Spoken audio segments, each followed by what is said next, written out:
Tired of your Kvcore emails sounding like they're addressed to a robot instead of a real person? Let's fix that. First, navigate to Marketing Autopilot on your Kvcore dashboard. This is where all the magic happens for email and text templates. Click on Smart Campaigns here. You'll find your existing campaigns and templates, or have the option to create new ones. Choose the template you want to personalize by clicking on its name. This will open the template editor.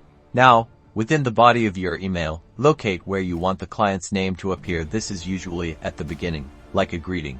Click on the Insert Merge tag or a similar button. A drop-down menu with dynamic fields will appear. These are essentially shortcuts for information that changes from client to client.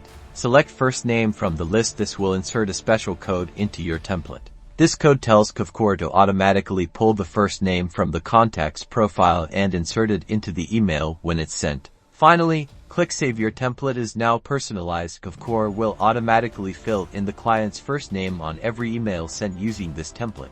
Test it out by sending a test email to yourself to see the personalization in action, boosting engagement and fostering a more human connection with every message.